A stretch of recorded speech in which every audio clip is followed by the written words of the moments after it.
पहली बारी अज ओना अखियां ने तकिया एहो जिहा तकिया के हाय मार सट्टिया हाय मार सट्टिया। शरफू, ये मेरा सारा कोई तबला नहीं जो तुम बजा रहे हो। वैसे मामू, चोट तो आपकी वक्खी में नहीं लगी थी? मैं क्या झूठ बोल रहा हूँ, सारा सीन तुम्हारे सामने हुआ है। तो फिर आप सर क्यों दबवा रहे हैं? वक्खी दबवाए ना। इससे पहले मैं तुम्हारा गला न दबा दूं। एक तो भाईजान ने मुलाजम भी ऐसे रखे हुए हैं जो काम कम करते हैं और बातें ज्यादा करते हैं। आप सर दबाना है या मैं अंदर जाऊं? शराफत के साथ दबाते हैं या मैं आप ही को बताऊं? वैसे मामू, एक तो आप हर बात बेगम साहबा को बताने के लिए चल पड़ते हैं। मैं तो आपके साथ मजाक कर रहा था। मजाक कर रहा था? नौकर और मालक का क्या मजाक? चलो वो वाला गीत सुनाओ, एक फुल मोती दा मार के जगा सोनी। वाह वाह वाह वाह। तररम। ओ एक फुल मोती दा मार के जगा सोनिए, एक फुल मोती मार के जगा सोनिए। बाजार वकेंदी यारी, बाजार वकेंदी यारी, असी सजना तो जिंदे वारी। ओ एक फुल मोती दा मार के जगा सोनिए। वाह वाह वाह वाह वाह, क्या गीत है। एक फुल मोती दा मार के जगा सोनी। तानू जगाना से जेड़ा फुल मारना ना वो आर्डर ते बनवाना पैना है। ओ अब्दुल सलाम साहब, इस उम्रे तानू मोतिया वजना नहीं, ताड़ियां अखां च उतरना है। अरे फर्क भाई आप जी मैं वो अंदर भाभी हरी सारे रिश्तेदारां नू फोन कर कर दसन डे ने कि अब्दुल सलाम साहब नू सट लग गई है ते तुसी इत्थे गाने सुन रहे हो मामू जान। फर्क आप तो ना मामू कहा करें। मैं तो शरफू को मना कर रहा था कि मत गाओ। क्या मामू, आप मुझे मना कर रहे थे? अभी आपने मुझसे 27 दर्द भरे गाने सुने हैं, मैंने गाए हैं और खुद मैंने गिने हैं गाने 27।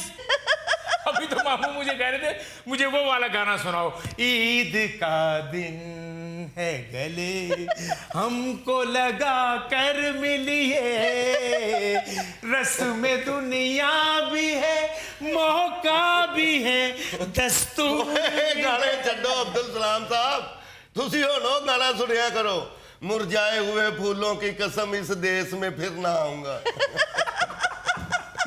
शरफू, बाजार से थोड़ा दही ला दो, मैंने खाने की तैयारी करनी है। चाचू, आप अभी तक गए नहीं? ओ बेटे, मैं निकलने ही लगा था कि पता चला एक गाड़ी सनी ले गया हुआ है, दूसरी पे भाईजान गए हुए हैं। मैं फिर थोड़ी देर मामू जान के पास बैठ गया। चाचू, आप भी इन्हें मामू ही कहते हैं, आपकी उम्रें एक जैसी नहीं है। ऐसे ही लाड करते हैं बिटिया रानी। असल में बेटा जब सनी पैदा हुआ है ना तो अब्दुल सलाम हर वक्त उसको अपनी गोद में उठाए रखता था। कोई भी मांगता था ना तो कहता था नहीं, सनी मामू के पास रहेगा, सनी मामू के साथ खेलेगा, सनी मामू के साथ खाएगा, सनी मामू के साथ सोएगा। बस फिर उसके बाद सारा खानदान इनको मामू कहना शुरू हो गया। ये तो सनी को स्कूल भी नहीं जाने देते थे कि सनी को मामू खुद पढ़ाएगा। वो तो साहब जी ने सुना और डांटा कि भी मामू खुद 6 जमातें पढ़ा हुआ है, इसने भांजे को क्या पढ़ाना है। अबे ओ कामचोर, आधा घंटा पहले मैंने तुमसे बरहम मांगी थी टकोर के लिए, वो तुम्हें याद नहीं है? 35 साल पहले की सारी बातें याद है तुम्हें?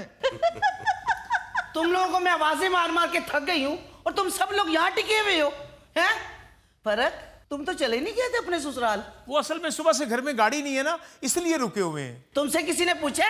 तुमसे अपने काम तो होते नहीं है, दूसरों की वजाहत देने लग पड़ते हो। ठीक कह रही हैं आपी, मैंने भी इसको सुबह से 4-5 काम कहे, इसने एक भी नहीं किया। लो, क्यों भाई, क्यों नहीं बात सुन रहे तुम अब्दुल सलाम की? तुम्हें पता नहीं मेरे भाई को चोट लगी हुई है? देखो तो सही, इतना सा मुंह निकला है बेचारे का। इतना सा मुंह भाभी जान, एडा दुआना लईए ते 1500 दा हुंदा है। मामा, बेचारा शरफू तो मामू की सुबह से खिदमतें कर रहा है। मुझे लगता है मामू को ज्यादा चोट लगी है, इसीलिए बेचारे परेशान है। अगर ज्यादा तकलीफ है तो डॉक्टर के पास क्यों नहीं चले जाते? नहीं जी नहीं, कोई जरूरत नहीं है इस तकल्लुफ की। जिन्हें डॉक्टर पे लेके जाना चाहिए वो तो सैर पे गए हुए हैं। बेगम साहबा, साहब जी घर की तरफ ही आ रहे हैं। अभी थोड़ी देर पहले उनका फोन आया था, वो मामू की तबीयत का पूछ रहे थे। ओ जी, अब मुलाजमों से हमारा हाल साल पूछा जाएगा, ये तो औकात रहेगी हम दोनों बहन भाइयों की। नहीं नहीं, वो फोन साहब जी ने इसलिए किया था, अभी मैं बाहर से आ रहा हूँ कि अब्दुल सलाम को किसी चीज की जरूरत तो नहीं है। और तुमने मुझे क्यों नहीं बताया? मैंने कुछ चीजें मंगवानी थी अपने लिए बाजार से। ओहो मामू, मुझे बता दे, मैं ला देता हूँ बाजार से।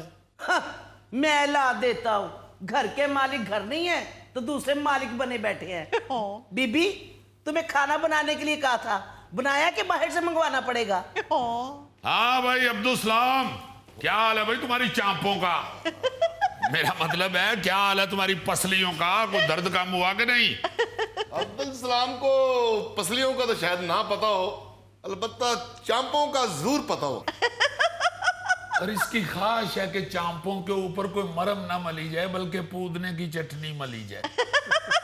आपको क्या है, मेरा भाई चाहे मरे या जिए, आप करें अपने दोस्तों के साथ सहरे, हम भी कुछ ना कुछ कर ही लेंगे। अल्लाह खैर करे, माहौल तो काफी तफा हुआ है। हाय, बड़ा ही जालिम बेड़ा है, टक्कर मार के मेरी पसली आगे पीछे कर दी। चलो अब्दुल सलाम यार, ये तो अच्छी बात है। कभी कभी जैसे घर का फर्नीचर इधर उधर करने से एक नयापन आ जाता है। मेरा ख्याल है तुम्हारी पसलियां भी आगे पीछे हो गई हैं, अब शायद तुम अपने अंदर कोई तब्दीली महसूस करो। भाईजान बड़ी जोर से टक्कर मारी है बेड़े ने। ओहो, उसने टक्कर मारी है या तुमने पहल की थी? असल में वैडे ने तो इसको गुस्से में टक्कर मारी है, उसने बदला लिया है। ये उसके नाम पे पैसे खाता रहा है। हाँ हाँ, चारे के लिए पैसे लेता था और खुद चर जाता था। क्या फजूल बात कर रहे हैं? ओ मैंने खुद देखा है भाई, परसों भी इसने मुझसे 2000 रुपया लिया है कि वैडे के लिए मैंने चारा लेके आना है। मैं भूल गया हूँ पैसे दे के। कुछ देर के बाद मैं गली में निकला हूं तो दूर से बर्गर खाता हुआ आ रहा है। और मैंने कहा तुमने तो वैडे के लिए पैसे लिए थे, ये तुमने अपना बर्गर ले लिया है। कहते नहीं अपना नहीं लिया, बर्गर मैंने वैडे के लिए ही लिया था। मैं जरा चख रहा हूं कोई इसमें गड़बड़ ना हो। हाय हाय, ईद को तो कोई डॉक्टर भी नहीं बैठा होता। नहीं यार, ये पिछले चौक वाला डॉक्टर बैठा होता है, मगर मसला ये है कि वो ईद वाले दिन फीस के साथ ईदी भी लेता है। नहीं खैर, ईदी देना तो कोई ऐसी बुरी बात नहीं है। असल मसला ये है कि वो जो पिछले चौक वाला डॉक्टर है ना जी, वो जानवरों का डॉक्टर नहीं है। भाईजान टक्कर मुझे लगी है। हाँ, मैंने समझा शायद बच्चा दिखाना है। वैसे बड़े ही अफसोस की बात है, मेरे भाई से दर्द से हिला नहीं जा रहा और आप लोग मजाक उड़ा रही हैं। तो हिलाना किस लिए, पड़ा रहने तो इधर ही। मजाक हम नहीं उड़ा रहे, मजाक तो वैडे ने उड़ाया इसका। अगर तुम वो स्कीम देख लेती ना तो ईमान से तुम भी इस वक्त बाकायदा हंस रही होती। मैं हैरान हो गया हूं कि तुम्हें क्या जरूरत है वैडे के पास जाके, वो अपने मोटरसाइकिल के ऊपर कपड़ा फेर के ना तो उसे धो के तो वैडे के सामने ऐसे छंड के तो ऐसे खिलार रहा है। वो वैडा पता नहीं स्पेन से आया हुआ था, इसने उसके मुंह के आगे ऐसे कपड़ा किया है, उसने पीछे बाकायदा स्टार्ट लिया है वकार यूनस की तरह। अरे ऐसे ऐसे भी किया है उसने। उसके बाद आके उसने टक्कर मारी है। अल्लाह माफ करे, अल्लाह माफ करे। वैडा पीछे जाके गिरा, अब्दुल सलाम नहीं अपनी जगह से हिला। भाईजान ऐसी बात नहीं है, बड़ी ईद पे ऐसे हादसा तो होते ही रहते हैं। यार सारे घर वाले वैडे के सामने ही फिर रहे थे, तुम्हें ही उसने किस लिए टक्कर मारी है? भाईजान वेड़े को क्या पता किसको टक्कर मारनी है किसको नहीं मारनी। वेड़े ने कौन सा बीए किया होता है। साहब जी आते जाते वेड़े से मजाक कर रहे थे कि कर ले मौजा, कल तू सारे का सारा मेरे पेट में होगा। बस फिर ऐसे नहीं, उन्हें सीधी टक्कर पेट ही मारी है। शरफो बदतमीजी ना किया करो तुम मामू के साथ, सॉरी। बेवकूफ आदमी। वो जब टक्कर मारी है वैडे ने अब्दुल सलाम को तो वैडा पीछे गिर गया, अब्दुल सलाम इधर गिर गया। ऐसा बेवकूफ है ये शरफू फटाफट जमीन पे बैठ के तो जमीन पे हाथ मारने शुरू हो गया और फिर उठ के एकदम अब्दुल सलाम का हाथ ऊपर कर दिया। दूसरा अगर मैं मौके पे मौजूद होता तो मैंने वेड़े को 500 रुपया इनाम देना था कि क्या बहादुरी की तुमने। दुरानी अंकल, वेड़े के पास तो जेब ही नहीं होती। अगर आपने 500 देना तो मुझे दे देते ईदी के तौर पे। बस कर दो मामू, बस कर दो। और कितनी ईदी इकट्ठी करनी है? पहले भी इसने ईदी ली है किसी से? जी साहब जी, ये बाहर करियाने वाला बाबा नहीं है, उसको जाकर कह रहे थे कि मैं आपके बच्चों जैसा हूं, मुझे ईदी नहीं देंगे। हैं? उसने फिर 100 रुपया दिया है। तुम्हें शर्म नहीं आई 100 रुपया करियाने वाले से लेते हुए? भाईजान झूठ बोल रहा है। उसके पास हमारा पिछला बकाया रहता था, वो मैंने लिया है। ओ अबू अल हॉल, बड़ी ईद पे ईदी नहीं लेते, गोश्त लेते देते हैं। दुरानी अंकल, इन्होंने गोश्त भी बहुत इकट्ठा किया है। इन्होंने तो साहब जी से लड़ लड़ के कुर्बानी तीसरे दिन रखवाई है कि 2 दिन जो मोहल्ले में गोश्त आएगा वो इकट्ठा करेंगे। क्या मतलब? क्या बकवास कर रहे हो? कौन सा गोश्त ले लिया मेरे भाई ने? बीबी जी, इन्होंने तो मोहल्ले में 8-9 घरों में कहा हुआ था कि सिरी पाए हमें देना है। हैं? साहब जी, आप चल के मामू का कमरा तो देखें। इन्होंने 8 सिरियां टेबल पे यूं सजाई हुई हैं और नीचे 32 पाए रखे हुए हैं। वो मामू का कमरा लग ही नहीं रहा, लगता किसी जादूगर का कमरा है। सच्ची मुची भाईजान, मैं अब्दुल सलाम दा दरवाजा खोलिया ते मेरियां चीकां निकल गई हैं। अगे 8 सिरियां च डेले कट के पई हैं। अभी तो कुदूस मैंने नहीं तुम्हें बताया कि अब्दुल सलाम ने मेरे साथ क्या ज्यादती की है। क्या हुआ है? मुझे कह रहा था, दुरानी अंकल आप सिरियां भून देंगे मुझे। भाईजान, लोग सिरियां फेंक देते हैं तो गुनाह होता है। मैंने तो सवाब के तौर पे इकट्ठी की हैं। बहुत ही लालची आदमी हो भाई तुम। साहब जी, जो हाजी असमतुल्लाह साहब की तरफ से ऊंट की रान आई थी, वो गार्डर की तरह अपने कंधे पे रख के होटल पे रोस्ट करवाने चले गए थे। लो, हाँ मैंने खुद देखा है, ऊंट की रान कंधे पे रख के जा रहा था तो ऐसे लग रहा था जैसे पहली जंगे अजीम का सूबेदार जा रहा है। जाके होटल वाले को कहते हैं कि ऊंट की रान रोस्ट कर दो। होटल वाला कहता है, भाई हम बकरे की रान रोस्ट करते हैं। कहता है, वो जल्दी खत्म हो जाती है, मजा तो तब है कि आप ऊंट की रान रोस्ट करें। उसने कहा, हमारे पास इतनी बड़ी भट्टी नहीं है, आप इस रान को शमशान घाट ले जाए। भाईजान, मैं तो इसलिए रोस्ट करवाने के लिए ले गया था कि आपके दोस्त ने इतने प्यार से भेजी थी, कहीं पड़ी पड़ी जाया ना हो जाए। ओ यार, तुम्हें क्या इस बात से भाई? तुम क्यों इतने फिक्रमंद हो रहे हो? रोस्ट करवाने ले गया था मैं, पता नहीं वो लत सुखा के तो मंजी नूं लवानी सी। और अल्लाह का शुक्र है तुझी नहीं लवाई, इन्हें मंजी भी खा जानी सी। आपने भी तो कुर्बानी लटकाई हुई है ना, आपको भी चाहिए था कि जल्दी से कर लेते।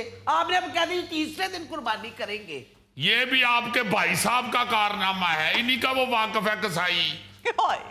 इन्होंने ही उसको कह दिया था कि नहीं, वेड़ा हम तीसरे दिन करवाएंगे। भाईजान, 2 बकरे वो कर तो गया है, गोश्त की घर में कमी तो नहीं है। ओ भाई, तुम जहां होते हो गोश्त की कमी होती है। अल्लाह के फजल से जिस शादी पे तुम्हें साथ लेके गए हैं, वहां पे हल्की सी ये आवाज जरूर सुनी है कि रोटी थोड़ गई जी। और जी ਵਿਆਹ ਵਾਲੇ ਵੇਟਰ ਇੱਕ ਦੂਜੇ ਨੂੰ ਕਹਿਣ ਲੱਗ ਪੈਂਦੇ ਨੇ, ਬਾਕੀ ਜੰਜ ਨੂੰ ਛੱਡੋ, ਇਸ ਬੰਦੇ ਦਾ ਧਿਆਨ ਰੱਖਿਆ ਜੀ। ਉਹ ਫਰਕ ਭਾਈ, ਇਹ ਤੇ ਜਿਸ ਤੰਦੂਰ ਤੋਂ ਨਾਨ ਲੈਣ ਜਾਏ ਨਾ, ਉੱਥੇ ਨਾਨ ਬਲੈਕ ਹੋਣਾ ਸ਼ੁਰੂ ਹੋ ਜਾਂਦੇ ਨੇ। हद हो गई है भाई, एक तो मेरे भाई को चोट लग गई है, ऊपर सारे मिलकर उसका मजाक उड़ा रहे हो। ये तुम्हारे भाई ने ही कहा था कि तीसरे दिन कराएंगे जी वेड़ा, वो हो गया होता हाल तो ना इसको टक्कर मारता। भाईजान, उसके पास वक्त ही वेड़े के लिए तीसरे दिन का था। तो आप लोग खुद क्यों नहीं करते कुर्बानी? क्यों इंतजार करते हैं कसाई का? मैं तो हमेशा घर में अपनी कुर्बानी खुद करता हूँ। वाह। वाह। तुम्हें तो पता है कि वैसे भी मेरी आधी जिंदगी जानवरों में गुजरी है। हाँ, बल्कि कई हरकतों से भी लगता है कि आपने जानवरों में ही जिंदगी गुजारी है। डैडी, पापा तो हर ईद पे कुर्बानी खुद ही करते हैं। एग्जैक्टली। वाह। मैं तो ईद की नमाज पढ़ते ही धोती सलूका पहन लेता हूँ। वाह। अच्छा, दोस्त तुमने तो मुझे देखा हुआ धोती झुमके में। हाँ हाँ, उसी वक्त तो मेरा पहली दफा हासा निकला था। और ऊपर से काला चश्मा लगा लूं तो फिर तो सोने पे सुहागा है। ये तो कुर्बानी करते हुए काला चश्मा क्यों लगा लेते हो? को डीजल बकरा ले आए थे? ओ भाई, पूरी तैयारी करनी पड़ती है। वाह, बकरा पहले मुझे देखता है कि बंदा ये ऊपरा सा है, फिर मैं बकरे की आंखों में आंखें डालता हूं, वाह। फिर एक दो दफा कहता हूं, मैंने तुम्हारी गागर से कभी पानी पिया था, प्यासा था मैं, याद करो। फिर वो करता है। फिर मैं बकरे को रिक्वेस्ट करता हूं कि बकरे मियां लेट जाओ। कुछ बकरे होते हैं समझदार नफीस, वो लेट जाते हैं। अच्छा, कुछ बकरे नहीं लेटते कदूस। फिर तुम्हें तो पता है कि मैं शिकारी हूं। मैंने तो शेर गिरा दिए, चीते गिरा दिए, हाथी गिरा दिए, बकरा मेरे सामने क्या है। फिर तुम्हें पता है कि मैंने देसी कुश्ती भी की हुई है। बकरे को फिर मैं ठिब्बी मार के उसको कुंडा डाल लेता हूं, बस फिर छुरी पकड़ लेता हूं और बिस्मिल्लाह करके हलाल कर देता हूं। वाह। इसमें मुश्किल क्या है? नहीं तो बाद में खल जाके दर्जी से उतरवाते हो। यार छुरी तो सारे ही फेर लेते हैं, असल काम तो छुरी फिरने के बाद होता है। जी हाँ, खाल उतारना मुश्किल काम है, उसके लिए मैंने बंदा बुलाया होता है। खल लांदिया ते मैं अब्दुल सलाम ਨੂੰ ਵੇਖਿਆ ਜੀ, ਬੱਕਰਾ ਪਿਛਲੀਆਂ ਲੱਤਾਂ ਤੋਂ ਫੜਦਾ ਤੇ ਖਲ ਇੰਜ ਲਾਂਦਾ ਜਿਵੇਂ ਕੇਲਾ ਛਿੱਲੀਦਾ। हाय हाय, आपकी सारी बातें मेरे भाई पे ही खत्म होती हैं। उठो मुन्ने चले। कहाँ जाएंगे आप ही इतनी तूफानी रात में? वाह रे वाह, फौरी तौर पे फिल्म स्टार अलाउद्दीन बन जाता है। तुम्हें भी शौक है बेइज्जत होने का। शर्फो अंदर आओ। हाय। और कितने बजे कहा था कसाई ने सुबह आएगा? भाईजान उसने कहा था मैं सुबह एक ही जानवर करके आपकी तरफ आ जाऊंगा। मैं फिर भी जाके उसे पक्का कर आता हूँ। मामू आप ना जाएं, मैं सनी को फोन कर दूंगी, वो जाके बात कराएंगे। आपके तो पहली पसलियों में दर्द है। हाय। वैसे पसलियों के दर्द का एक फौरी हल है मेरे पास। क्या जी? अब्दुल सलाम को उसी बेड़े के पास ले जाओ अच्छा, और वही सीन एक्शन रिप्ले कराओ। यार वैसे ये आइडिया अच्छा है। मैं भी सोच रहा था कि अगर उस सीन की वीडियो बन जाती ना तो बड़ी कमाल थी। चलो यार उठो, जरा बेड़े के पास चलें, एक वीडियो तो बनवा दो। भाईजान वो बड़ी जोर से टक्कर मारता है। तो बेड़ा है, उसने टक्कर ही मारनी है, और क्या तुम्हें चपत लगाए? अब्दुल सलाम थोड़ी सी दिलेरी करो, सोशल मीडिया पे वीडियो डालेंगे ना, बहुत व्यूज आएंगे तुम्हें। दुरानी अंकल, जितनी जोर से वो टक्कर मारता है ना, व्यूज नहीं आएंगे, रिश्तेदार ही आएंगे अफसोस के लिए। हाय, बड़ा ही अथरा वेड़ा है। मैं तो सोच रही थी कि मेहंदी के साथ वेड़े के ऊपर ईद मुबारक लिखूंगी और उसके साथ सेल्फी बनाऊंगी, पर मैं तो मामू वाला सीन देख के डर गई हूँ। हाय। बेटा तुम बेड़े से डर रही हो? तुम एक शिकारी की बेटी हो। अब्दुल सलाम से तो उसकी कोई जाती चपकलस होगी, इसलिए मारा इसको। मैं अभी आया हूं बाहर से, उसके करीब से निकला हूं, उसने मुझे ऐसे ऐसे किया। खाली ऐसे ऐसे किया है, साथ ऐसे नहीं किया। दुरानी अंकल, मुझे भी उसने पहले ऐसे ऐसे किया था। मैंने समझा कि शायद मेरे साथ कोई वाकफियत बनाना चाह रहा है। अయ్యా को क्लास फेलो है।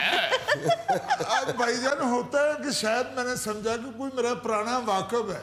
अच्छा, जब मैं उसके पास गया हूँ, पहले 2-3 मरतबा उसने ऐसे ऐसे किया है, फिर एकदम उसने ऐसे कर दिया। क्यों किया उसने ऐसे? वो कौन सा नसीम शाह है? हम इसको साथ ले गए जानवर खरीदने के लिए। जी यार, बहुत देर तक लोग ये समझते रहे कि हम इसे बेचने आए हुए हैं।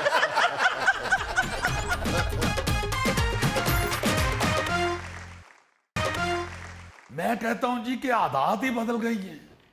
वो त्योहार जिस तरह मनाया जाता था, और शरफू बेटे चाय ले आओ जल्दी से, वो अब वैसा नजर ही नहीं आता। बच्चे जानवर के साथ इतने खुश होते थे, जब भी कोई कुर्बानी का जानवर लेके आते थे जी, तो बच्चे उसके इर्द गिर्द इकट्ठे रहते थे। हाय। उसको नहलाना साबुन के साथ, बड़ा प्यारा बना के उसके ऊपर फिर मेहंदी के साथ ईद मुबारक लिखना, हाँ जी। ये बच्चों का पसंदीदा मशगला होता था। हाँ भाईजान, आपको याद होगा जब हम छोटे छोटे थे तो हम अपने बकरे को वो गुब्बारे बांधते थे, झांझरें पहनाते होते थे। हाय हाय। और उसके ऊपर लाल चुन्नी भी दिया करते थे। हाँ जी, देखो ना जरा, उसे सिर्फ लाल चुन्नी याद है।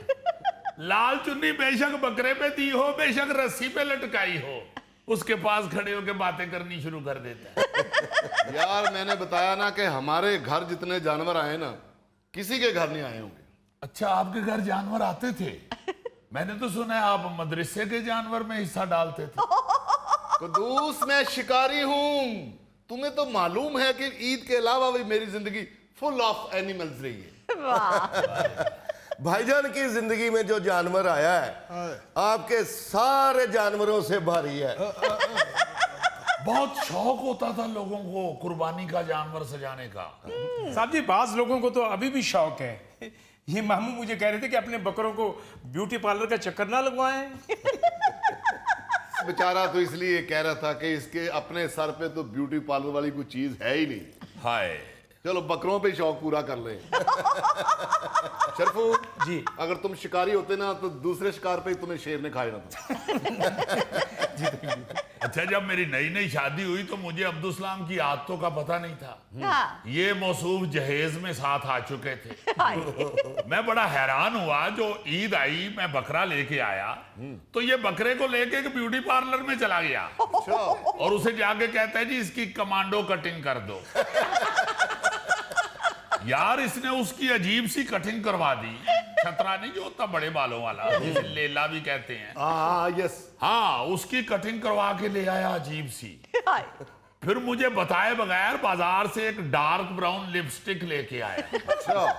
और साथ ये जो मौसूफ चुन्नी का जिक्र कर रहे हैं, सुर्ख रंग की चुन्नी अपनी बहन की अंदर से अलमारी में से निकाल ली। हाय। यार, बकरे को लिपस्टिक लगा के उसके ऊपर चुन्नी दे के तो रस्सी से पकड़ के उसे गली में फिरता रहा। भाईजान उस वक्त सारे बच्चे ऐसे ही करते थे। और लिपस्टिक वाले और चुन्नी वाले बकरे को लेके गली में फिर रहा है और गली के बच्चे शरारती, वो इसे अलहदा सलाम करें और बकरे को भी कहें भाभी सलाम अलैकुम। मैं ते भैन नूं शादी ते कहंदा रहा कि हुण ही रफड़ पा लवो कि मैं वेचिया पेटी नहीं लेनी।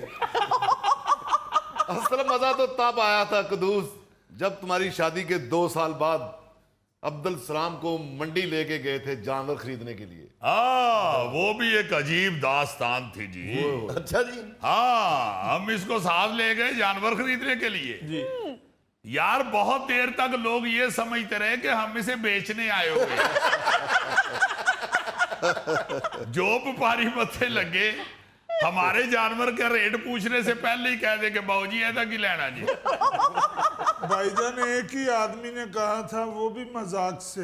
हाय। चंगा मजाक से कहा था, वो तो गाड़ी तक पीछे आया था।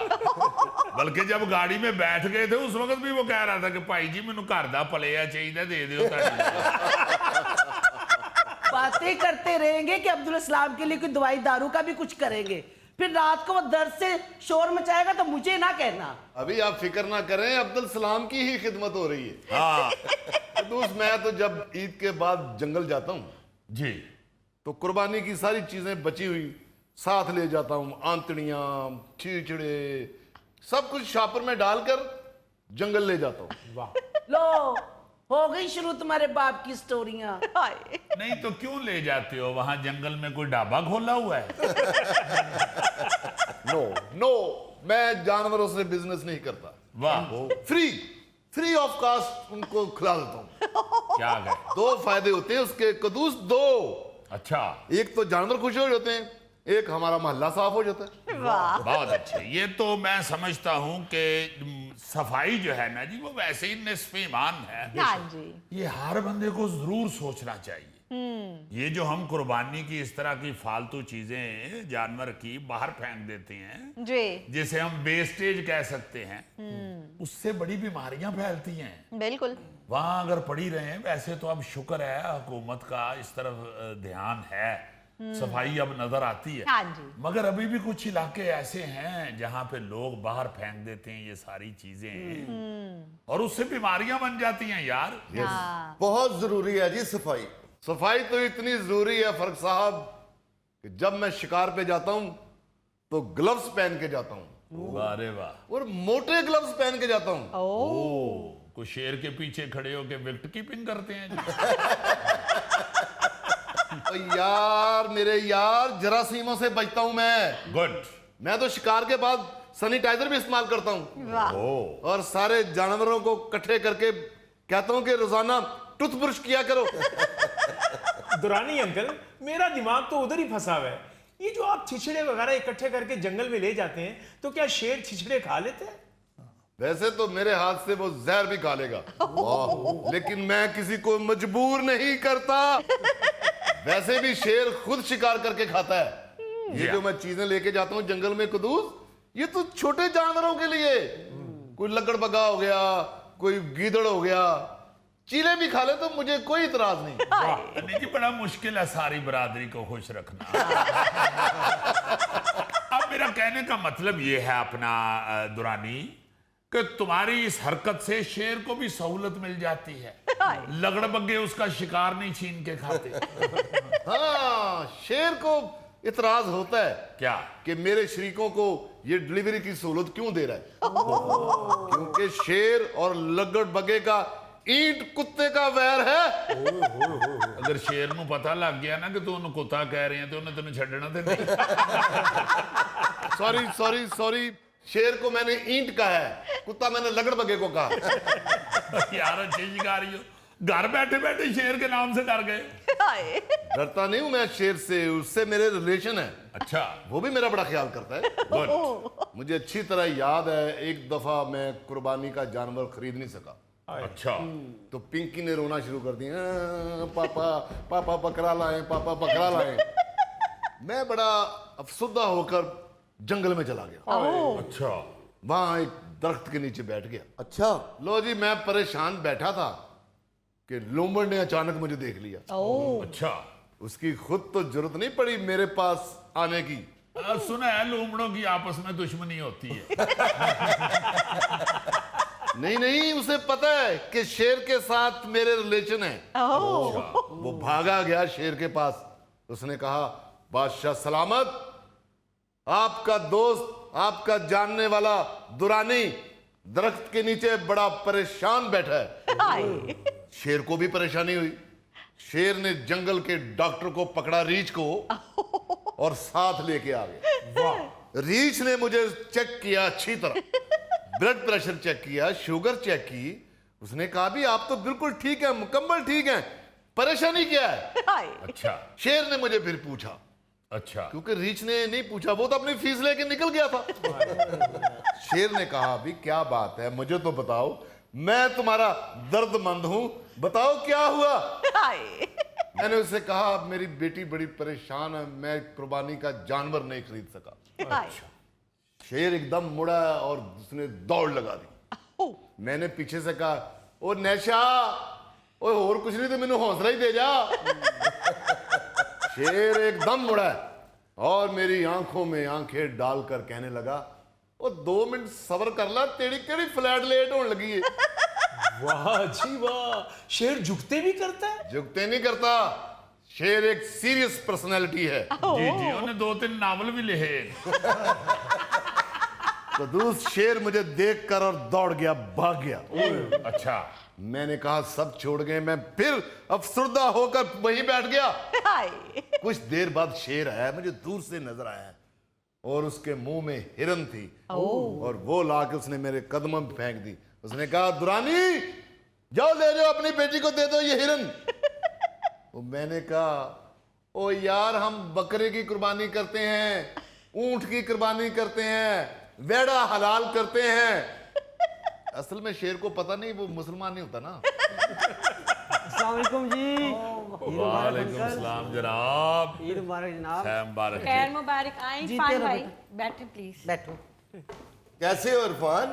तुम्हें ईद के गोश्त ने भी फर्क नहीं डाला? फर्क भाई, सेहतमंद समाज बेटा है हमारा। जाओ जाके चाय लेके आओ इरफान के लिए। जी बेहतर। उठो जल्दी से। जी जी जी जी जी और साथ कुछ खाने के लिए भी लेके आना। जी। बेशक एक बोटी ले आओ। अच्छा गोश्त बिल्कुल नहीं खाता इरफान, ऐसा है कई दफा मैंने देखा है हमारे साथ डाइनिंग टेबल पे बैठा हो तो गोश्त नहीं खाता। मगर भाईजान ईद वाले दिन तो खाना चाहिए ना। आप खा रहे हैं ना, आप मेरी फिक्र ना करें। तुम भी इनकी फिक्र ना करो, ये ईद के अलावा भी नागा नहीं करते। अच्छा अक्सर मैं ये देख के हैरान होता हूँ कि जो लोग सारा साल माशाल्लाह गोश्त खाते हैं, जिनके घर में हंडिया गोश्त के बगैर पकती नहीं, ईद वाले दिन वो ऐसे खा रहे होते हैं जैसे पहली दफा गोश्त खा रहे हैं। हाँ जी। यार खुदा के लिए आप लोग जो सारा साल खाते हो माशाल्लाह अल्लाह ने दिया हुआ है, वो उन लोगों को दे दो गोश्त जो बेचारे सारा साल नहीं खाते। बिल्कुल सही। अंकल हमने तो सारा बकरा बांट दिया था। अबू कह रहे थे कि घर में एक बोटी भी नहीं होनी चाहिए। बहुत अच्छी बात है कि घर में बोटी नहीं होनी चाहिए, मगर बेटा जिस्म पर तो बोटी होनी चाहिए। अच्छा अंकल, किसी दिन आपके साथ बैठ के खाना खाऊंगा, फिर आपको पता चलेगा मेरी खुराक का। बेटा पता क्या चलना है, नजर भी तो आना चाहिए। खुराक क्या मुंह के बजाय जेब में डाल लेते हो? दुरानी साहब हाथ हल्का रखा करे, ये भी देखा करे कि कौन आया गया हुआ है घर में। इरफान किस जानवर की कुर्बानी की है, बकरे की या वेड़े की? अंकल हमने बकरा किया है। बहुत अच्छा किया है। वेड़ा बड़ा खतरनाक होता है, वेड़े ने तो अब्दुल सलाम को गिरा दिया था। अंकल असल बात बकरे या वेड़े की नहीं होती, असल बात तो आपकी जेब की होती है। जो आप अफोर्ड करते हैं वो जानवर आप ले आए। माशाल्लाह यार, इस सेहत के साथ भी अकल पूरी है बच्चे को। तो यार जाने भी दो, बिल्कुल ठीक कह रहा है। देखो बात ये है कि ये कोई नुमाइश तो नहीं है ना, ये एक फर्ज है। हाँ। तो फरीजा अदा जब करना है, अल्लाह ताला ने कहा है कि जो आपकी तौफीक है, जो आपकी हैसियत है, उसके मुताबिक आप ये फर्ज अदा करते हैं। हाँ। मगर भाईजान कुछ लोग कुर्बानी को फर्ज समझते हैं और कुछ लोग खाने को फर्ज समझते हैं। फर्ज नहीं है, हॉबी है इसकी, हॉबी। जितनी स्पीड से शुएब अख्तर विकेटों की तरफ गेंद फेंकता था ना, उतनी स्पीड से ये खाना मुंह में फेंकता है। लोग बेचारे डरते फिरते हैं, और खास तौर पे खवातीन तो बिल्कुल ही नहीं बाहर निकलती। बिल्कुल सर। वो घर बैठ के ही हमसाई को फोन कर रही होती हैं, साजदा भैन को खुदा दा वास्ता जे बच्चा अंदर कर लो, मैं अपनी अम्मी नू ईद मिलन जाना है।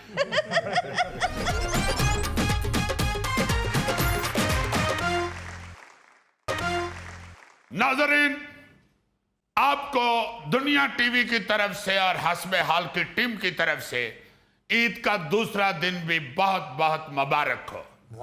इस उम्मीद के साथ कि आपने दूसरे दिन भी उतना ही गोश्त खाया होगा जितना पहले दिन खाया था। ਭਾਈਜਾਨ ਸਾਨੂੰ ਵੀ ਨਾਜ਼ਰੀਨ ਨੂੰ ਈਦ ਮੁਬਾਰਕ ਕਹਿਣ ਦਿਓ, ਤੁਸੀਂ ਇਕੱਲੇ ਹੀ ਫ੍ਰੀ ਹੋਈ ਜਾ ਰਹੇ ਹੋ। ਹਾਏ। ਤੇ ਤੁਸੀਂ ਵੀ ਕਹਿ ਲਵੋ, ਤੁਹਾਡੇ ਮੂੰਹ 'ਚ ਜ਼ੁਬਾਨ ਨਹੀਂ ਹੈਗੀ। ਨਾਜ਼ਰੀਨ ਸਾਡੇ ਸਾਰਿਆਂ ਵੱਲੋਂ ਸਾਰੀ ਕੌਮ ਨੂੰ, ਸਾਰੇ ਮੁਲਕ ਨੂੰ, सारी दुनिया के मुसलमानों को ईद मुबारक। लो यही तो मैंने कहा था कि हस्बे हाल की टीम की तरफ से ईद मुबारक।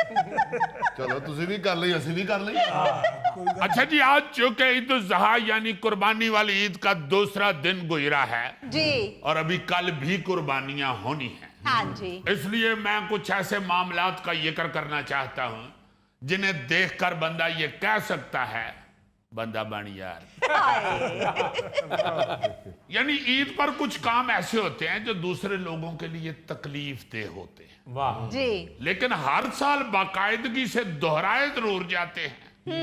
ये बुरी आदतें दोहराने वाले लोग ना सिर्फ माहौल खराब करते हैं, जी जी, बल्कि ईद के पूरे त्योहार का हुस्न बर्बाद कर देते हैं। अच्छा, बिल्कुल जीजी, एक रिक्वेस्ट मैं ये करना चाहता हूँ आवाम से कि जब मैं ईद पढ़ने जाऊं मुझे जुगत कोई ना करे। वाह वाह, यानी लोग ना जुगत करें, खुद उसने ये जुगत कर दी।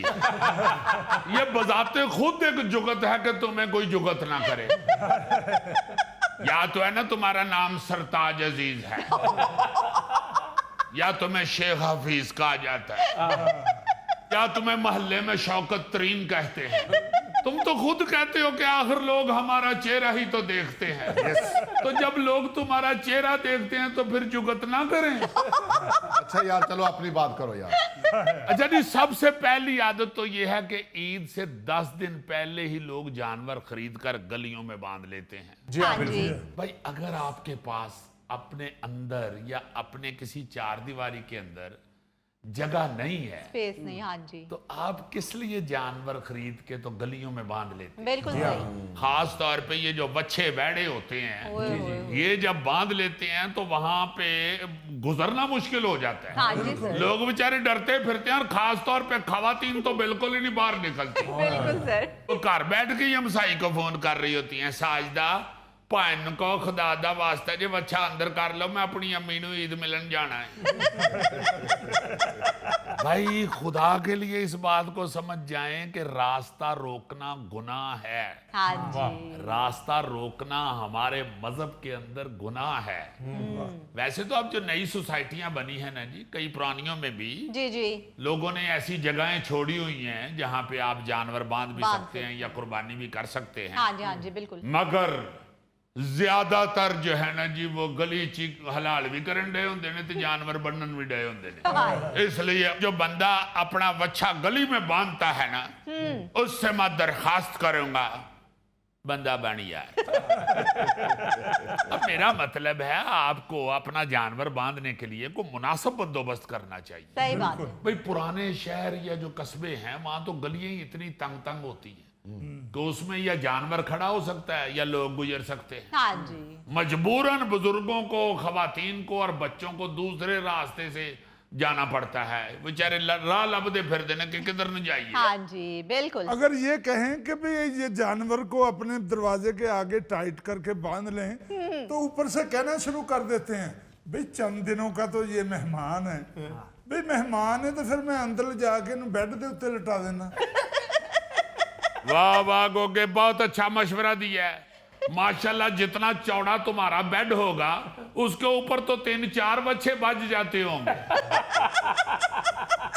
अच्छा, फिर अक्सर ये देखने को मिलता है कि पार्क में ना जी, जी जी जी, मोहल्ले में कोई पार्क या बागात हो ना जी, कोई छोटा मोटा पार्क हो, हाँ जी, हाँ जी, उसमें अपने ईद के जानवर बांध देते हैं। हाँ, यानी अपने हाथों से अपने मोहल्ले का पार्क या बाग बर्बाद कर तबाह देते कर देते हैं, बिल्कुल। हैं। एक तो वैसे ही इन पार्कों का कोई पुरसाने हाल नहीं है, हाँ जी, ऊपर से लोग दरख्तों के साथ जानवर बांध देते हैं या उधर फिरने के लिए छोड़ छोड़ देते हैं। देते हैं, बिल्कुल। पौधे भी खा जाते हैं जानवर, घास भी सारी बर्बाद हो जाती है। हाँ जी, वो यार महीने लगते हैं, सालों में तैयार होता है ये आपका पार्क हाँ जी, या बाग जो आपको ऑक्सीजन भी मुहैया करता है। हाँ। आपकी सैर के लिए, आपकी वॉक के लिए, आपके बच्चों के खेलने के लिए एक बड़ी खूबसूरत जगह है जो कितना अरसा लगा के तैयार की गई है। सही बात है। उसे आप चंद दिनों में बर्बाद करके फारिग हो जाते हैं। हाय हाय, इसलिए अगर थैला अपना जानवर पार्क में बांधता है तो मैं थैले से भी कहूंगा बंदा बन गया। ओ भाई, मैं अपना जानवर अपने दरवाजे के आगे बांधता हूँ। फिर भी तू बंदा बन यार। अजीजी, जैसे मसालेदार आपकी भाभी बनाती है ना, मैं क्या बताऊं आपको। नहीं, ना बताओ, नजर आ रहे हैं, नजर आ रहे हैं। ये खाली गोश्त ही नहीं चढ़ा हुआ, सारे मसाले भी चढ़े हुए हैं।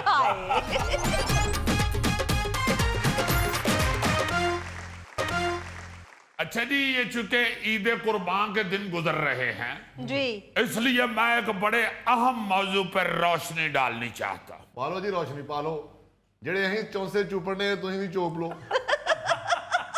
ਆ ਲਾਈਟਾਂ ਸਟੂਡੀਓ ਦੀਆਂ ਬੁਝਾ ਦਿਓ प्रोड्यूसर साहब, अब भाई साहब रोशनी पाने लगे ने। यार तुम तो इस तरह गुस्सा कर रहे हो जैसे मैंने तुम्हें कहा है कि मैं तुम पे रोशनी डालने लगा। हालांकि तुम्हें पता है हस्बे आल के बहुत सारे नाजरीन ये बाकायदा मुतालबा कर रहे होते हैं कि खुदा दा वास्ता जे गौरी ते होर बल्ब लुआओ। जाने दो अजीजी, लोग तो मुझे कह रहे होते हैं कि इतने प्यारे लग रहे होते हो तुम। आखिर लोग हमारा चेहरा ही तो देखते हैं। अजीजी साहब, आप बात करें जो करना चाहते हैं। अब तुम्हें पता है कि एक दानिश्वर इस कौम को कब बर्दाश्त होता है। हाय, असल में मैं ये कहना चाहता हूं कि पाकिस्तान में साल के 11 महीने जो बंदा 100 ग्राम गोश्त रोजाना नहीं खाता, जी। वो ईद पर सुबह से शाम तक आधा किलो गोश्त खा के बदहजमी की शिकायत कर रहा होता है। ओए होए। सबसे बुरी बात यह है कि हर दूजा बंदा ईद के बाद नाश्ते में सिरी पाए, निहारी, दोपहर में कलेजी, कोरमा, शाम को कबाब और रात को बारबेक्यू खा के मैदे से सारे साल का बदला ले रहा होता है। हाय हाय हाय। और उसका नतीजा ये निकलता है जी। कि ईद के पहले दिन से ही मेडिकल स्टोरों के ऊपर से बदहजमी की दवाई खत्म हो जाती है और अस्पतालों में इतना रश लगा होता है जी जी। जितना कुर्बानी से 2 दिन पहले बकर मंडी में रश होता है। तेजाबियत, किसी को बदहजमी, किसी को शुगर लो, किसी का ब्लड प्रेशर आसमान पर, हाय। किसी का कोलेस्ट्रॉल मरीख पर और बाकी बुखार, दिल खराब वाले बिस्तरों पे ड्रिपें लगवा के ऐसे लेटे होते हैं बेचारे जैसे जंगे अजीम से वापस आए हुए। असल सवाल तो ये है कि ऐसा क्यों होता है। हाँ जी बिल्कुल। इकोनॉमिक सर्वे और trade development authority of Pakistan के मुताबिक जी। मुल्क में गोश्त खाने की सालाना औसत तकरीबन 22 से 24 किलोग्राम के दरमियान है। अच्छा। अब सोचें, जो मैदा पूरा साल 60 या 70 ग्राम गोश्त खाने का आदी हो, जी। वो भी चिकन या पानी मिला हुआ बीफ और मटन, उस मैदे को अगर अचानक जवान बकरे या पले हुए बच्चे का बुना हुआ गोश्त मिल जाए, पूरा आधा किलो, वो भी चर्बी समेत, उसके ऊपर डालें 2 गिलास कोल्ड ड्रिंक के, ऊपर से खाएं खीर या हलवे की प्लेट, उसके बाद चाय का कोफ, तो उस मैदे का क्या हशर होगा, मुझे जरा ये बताएं। यार हमसे पूछो, उधर क्या पूछ रहे हो? उधर तो मैदे की डिमांड खत्म ही नहीं होनी। आई एम सॉरी मुजफ्फर, मैं गोश्त की बात कर रहा हूं, बाजरे की बात नहीं कर रहा। अच्छा, इस बात को अगर आपको मैं किसी मिसाल से समझाऊं तो ये बिल्कुल वैसे ही है जी जी। जैसे किसी शॉपर में 1 किलो रुई रखने की गुंजाइश हो, हाँ जी। और आप उसमें 2 किलो पत्थर डाल दें। बड़ी ईद पे कौन सा आप मैदे को नेफा डलवा लेते हैं। आप देखें ना, हमारा ईद कल्चर कैसे तब्दील हुआ है। हाँ जी। पहले ईद के दिन कलेजी का सालन बनने का इंतजार किया जाता था, और कलेजी खाने वाले खाना खा के पुट्ठे होके बेड पे नहीं गिर जाते थे, बल्कि जानवर ज़िबा करके उसका गोश्त बनवाते थे। जी बिल्कुल। और शाम तक काम में मसरूफ रहकर उसे हजम करते थे। सही। और अब कलेजी खा के ऊपर से कोल्ड ड्रिंक पी के, हाँ जी, अल्लाह माफ करे, बेड पे ऐसे पुट्ठे गिरे होते हैं जैसे 10 मील पैदल चल के आए। अच्छा, दूसरे नंबर पर हमें चूल्हे से उतरी हुई हांडी ही खानी होती। हाँ बिल्कुल। कुर्बानी के फौरन बाद घर में पहला जुमला ही यही होता है, कलेजी जरा जल्दी बना लो, ताड़ी बड़ी मेहरबानी। बिल्कुल सर। गरम गरम खाने का ही मजा आएगा, ये मैं आपको बता। हाँ जी। हालांकि डॉक्टर बरसों से बता रहे हैं कि ताजा ज़िबा शुदा गोश्त फौरन खाना मैदे पर बोझ डाल सकता है। उसे एक तो कम मिकदार में खाना चाहिए, सही। दूसरा थोड़ा वक्त दे के खाना चाहिए। अच्छा। मगर पाकिस्तानी कौम इस मामले में साइंसी तहकीक पर नहीं, चाचे शफीक के तजर्बे पर यकीन रखता है कि साडे चाचा जी शफीक कहते होंगे सन कि पुत्र कलेजी ऐ करके कसाई को फड़ के ते सुट लवा पतीली च, ते जेड़ी गरम गरम खान दा मजा आंदा है ना, ऊपर से बकायदा तसल्ली देने के लिए कह रहे होते हैं जी चाचा शफीक कहंदा हुंदा सी अल्लाह बख्शे सी सारी जिंदगी एहो कुछ ही कीता है, सानू ते कुछ नहीं होया। अच्छा, नाल चाचा शफीक अल्लाह बख्शे भी कह रहा होंदा, कोई ये नहीं सोचदा और ये अल्लाह बख्शे तां ही नाल लाना पै रहा कि चाची होरी बहुत खांदे सन। ये बात वो खाने के बाद हाजमे की फक्की खाते हुए कह रहे होते हैं। हाँ जी सर। यानी हजम नहीं हो रहा, नाल फक्की खा रहे थे, नाल कह रहे हैं वाह वाह चाचा शफीक बड़ा गोश्त खाता है। जी हमारे गांव में एक बंदा था, वो तो कच्चा गोश्त भी खा लेता था। वाह वाह वाह वाह, आपका गांव कीनिया के जंगलों में था जी? कच्चा गोश्त खा जाते थे। कहने का मतलब ये है कि जरूर खाएं, ईद का कुर्बानी गोश्त। का गोश्त जरूर खाएं, हाँ जी, मगर खुदा के वास्ते इत्तेदाल के साथ। बिल्कुल सही। लालच को एक साइड पे रखते हैं। आपके पास ज्यादा गोश्त है तो ये जरूरी नहीं कि सारा आपने ही खाना है, खाना है, बिल्कुल उसको तकसीम करें। बिल्कुल सही। ये जो हम रोते फिरते हैं ना कि हमारे मुल्क के अंदर भूख बहुत बढ़ गई है, हाँ जी, गुर्बत बहुत बढ़ गई है, बिल्कुल गरीब आदमी बेचारा मारा गया है, उसमें एक सबसे अहम वजह ये भी है कि जो साहिब हैसियत लोग हैं उनकी लालच बहुत बढ़ गई, बिल्कुल सही बात है। बहुत बढ़ गई है। मुझे यहाँ हमारे अहदे हाजिर के बड़े कमाल दानिश्वर तारक बलोच सहराई साहब का एक फिक्रा याद आता है। वाह वाह वाह वाह। मैं सोच रहा था कि ये गोश्त के हवाले से जरूर बताऊंगा। जी। सहराई साहब लिखते हैं, जब रिस्क तिजोरियों में दफना दिया जाए तो भूख नंगे पांव गलियों में बद्दुआएं देती मारी मारी दौड़ती फिरती है। वाह वाह वाह वाह। क्या बात, क्या बात। वाह नाजरीन, ये था आज का हस्बे हाल। इंशाल्लाह कल आपसे दोबारा मुलाकात होगी, तब तक के लिए अल्लाह हाफिज।